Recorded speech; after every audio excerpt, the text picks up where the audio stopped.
In our summer series, a sermon from a UU minister will be read.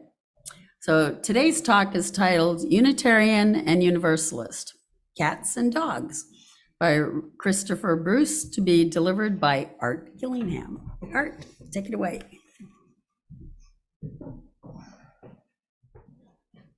Well, thank you, Dolores. I have to say that this service is really going to the dogs. I was also reminded that my sweater clashes with this so no one can see me. But that's because my dog snotted on me before I came. I think he's a universalist. All right, well, today's sermon is entitled Unitarian, Universalist, Cats and Dogs. So I want to begin with a question. What's the difference between cats and dogs? Well, dogs look at people and say they feed us, they give us shelter, they take care of our every need, they must be gods. Now, cats look at each other. Cats look at people and say they feed us, they give us shelter, they take care of our every need. We must be gods. Well, I'm not sure if this joke gives us any real insight into the way cats and dogs think. However, the joke does remind me of a comment that Thomas Starr King made about Unitarians and Universalists. Until 1961, Unitarians and Universalists were two different denominations. In that year, the American Unitarian Association merged with the Universalist Church of America to form the Unitarian Universalist Association. However, in the 19th century, Thomas Starr King was asked to describe the differences between these two denominations. He replied, "Universalists believe God is too damn good to hell them forever. Unitarians, however, believe that they are too good to be damned." And so we might say that Unitarians are cats and Universalists are dogs. Of course, every metaphor breaks down under close scrutiny. Our family has 4 cats. One of the best ways to entertain them is to get one of those laser pointers and shine it around the house. The cats will chase it, jump on it, pounce on it, and never understand why they don't seem to be able to catch that sparkling red point of light. Now, I've never seen a Unitarian do this, although Unitarians do show a lively interest in technology and science. Now, our family has a dog. Like many Universalists, Annie finds inspiration in nature. She likes to go for long walks in the fields and the woods, and she thrives on running on open air. However, I have never seen a Universalist sniff any of the things my dog is willing to sniff. So when I say Unitarians are cats and Universalists are dogs, I'm not trying to gloss over their differences. I'm simply trying to employ an imperfect metaphor. Many of us who came into the movement after 1961 think of ourselves as being Unitarian Universalists. We do not identify with one tradition, but with both. And I am one of those such persons. However, Unitarians and Universalists did bring 2 distinct theologies into the movement. In Unitarian churches, the emphasis was on worth and dignity of every person and tolerance for differences. Universalists focused on the text, God is love, and placed emphasis on the ways that human personality blossoms in the largest sustaining love of the human community and to the divine. And I think there's value in both.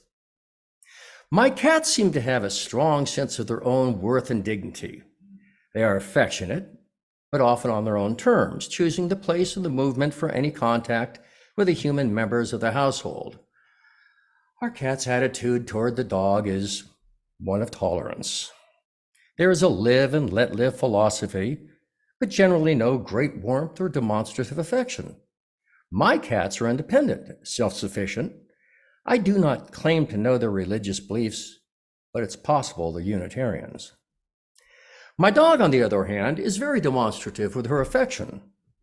She runs to greet me at the door. She wags her tail. She barks. She jumps up and down. Around my dog, I get the feeling that the meaning of life is to love and be loved, to express our feelings, to let others know that we are glad to see them and that we missed them while they were gone. My cats like to curl up in a corner for some silent, solitary retreat. My dog wants to be in the thick of things, surrounded by people and love. Now, I do not claim to know my dog's religious beliefs, but I think she might be a Unitarian, Universalist. In some ways, this creative tension between cats and dogs, Unitarians and Universalists, is similar to the patterns that can be found in other aspects of life. For instance, in Buddhism, there is a tension between the Theravada and the Mahayana schools of thought. In the Theravada school, enlightenment is achieved through silent retreat, self-contained meditation. The goal is enlightenment, and no one can achieve this goal for you. You must achieve it for yourself. No God or gods can help you do this. You must do it on your own. Radical self-reliance is the path for the goal of individual salvation. Once you reach enlightenment or nirvana, you do not need to return to help others. Everyone must get to their enlightenment through their own efforts. Now, the Mahayana school of Buddhism places special emphasis on compassion. According to the Mahayanists, compassion is more important than wisdom or enlightenment. Or perhaps it is better to say that compassion is the necessity, fruit of enlightenment, and without its enlightenment, it has little value. Here, the goal is also to reach enlightenment or nirvana.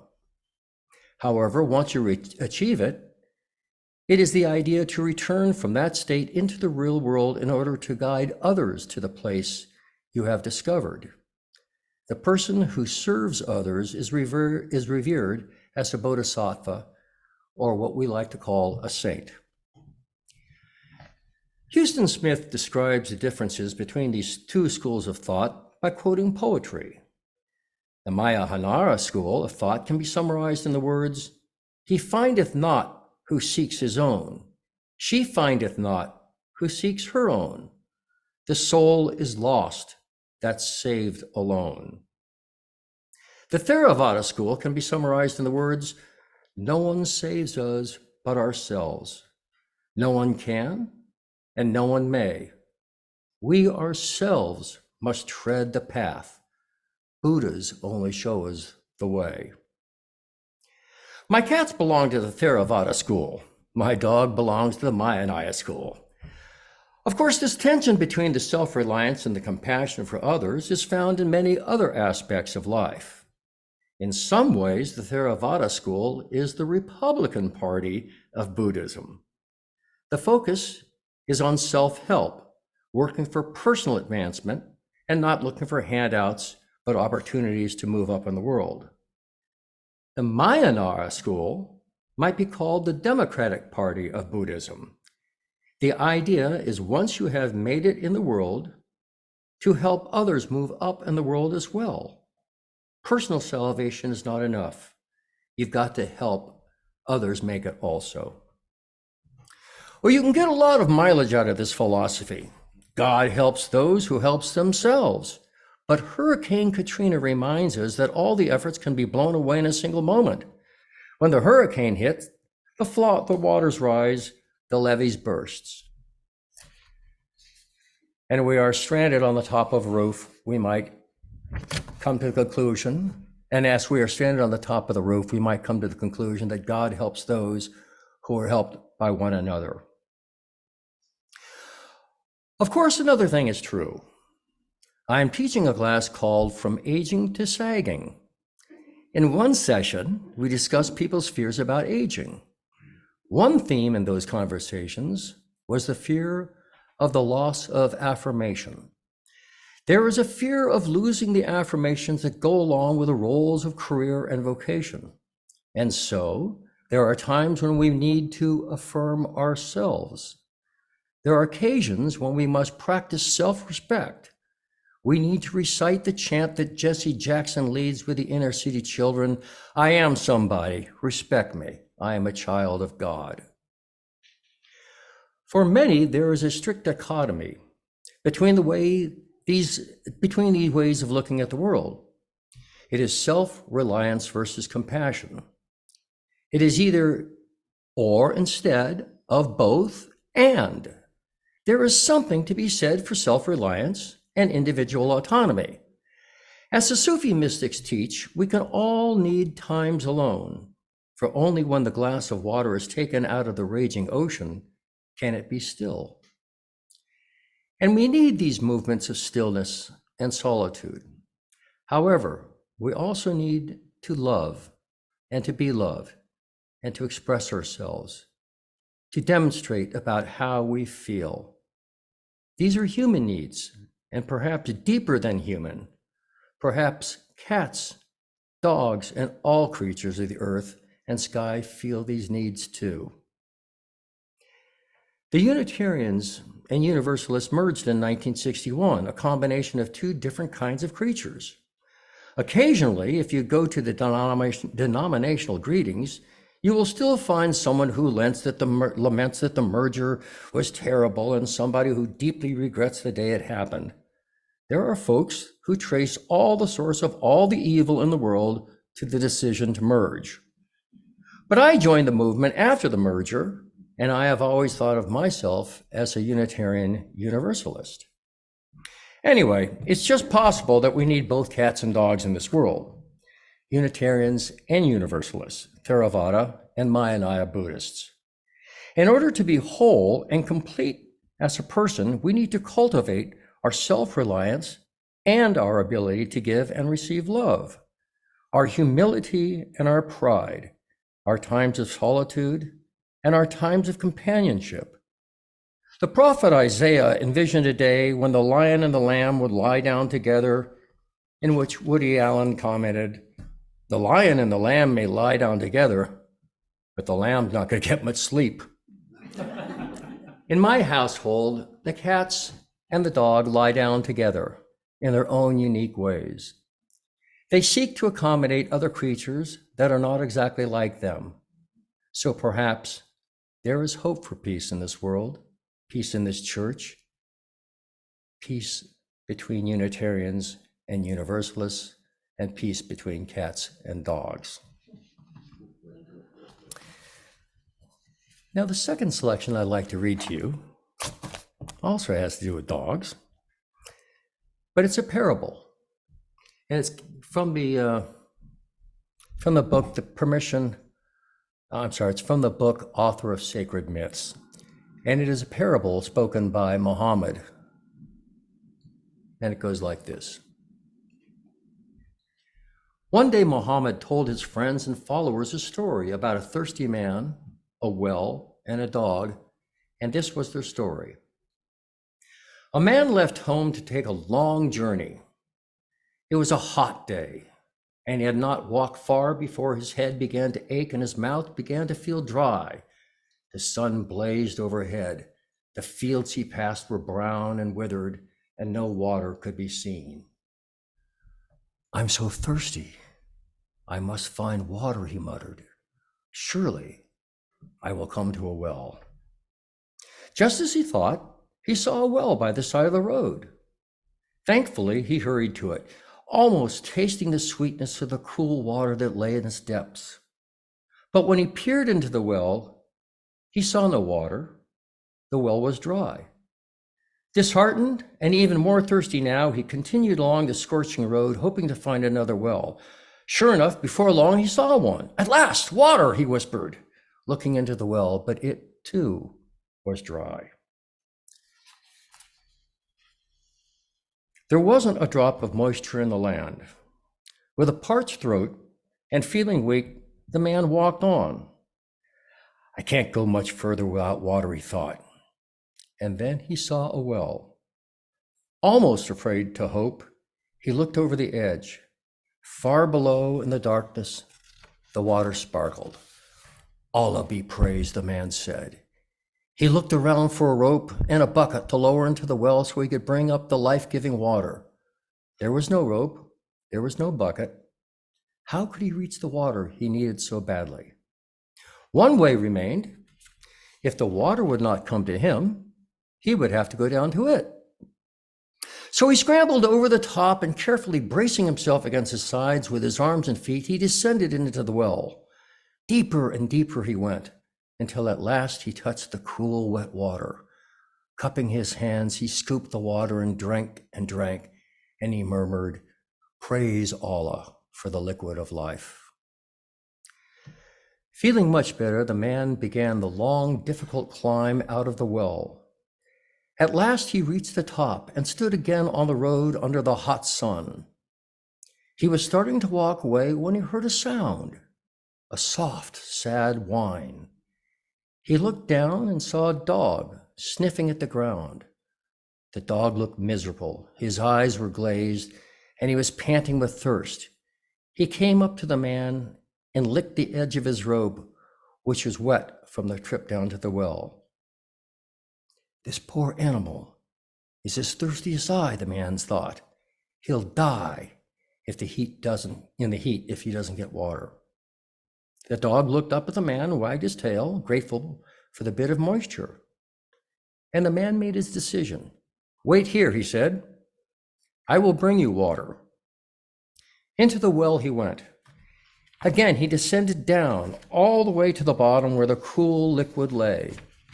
He dipped one foot and then the other into the water and filled them. He clamped the tops of his boots between his teeth and began to climb up again. This time the trip to the top was much harder. The heavy water-filled boots pulled on his mouth and his teeth hurt.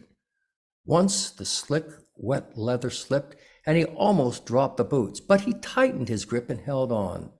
Slowly, he kept climbing until he reached the top.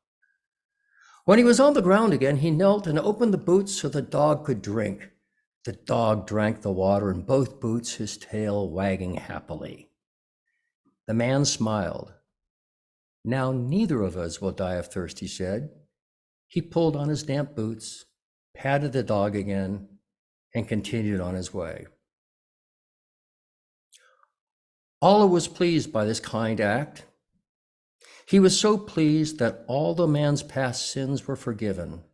And years later, when the kind man died, his soul was taken to heaven. The blessed Prophet Muhammad concluded the story by saying, "You too will be rewarded for being good to all living creatures." Amen. Now, from this dialectical thing, I'd like to put on my old professor hat and ask you a couple of questions. And there they have appeared. Let me ask you a question, please. Why does the dog need to experience two failures before finding the well with the dog? Susan, you're a smart person. What do you think? Anybody have an answer? 3 is a magic number. Say again, please. In all of our civilizations, 3 is a magic number. Magic number, that might be true. So when you start a joke, you have the minister and the rabbi and the priest. Oh, yeah. Well, what do you think about the fact that the dog wasn't just traveling distance or time, but the dog was experiencing his perseverance and faith, and the man kept going on? Was it perseverance? Do we have to persevere to find our faith? Secondly, I wanted to ask you, how does Allah reward the man for his kind deed? He exonerates him from sin.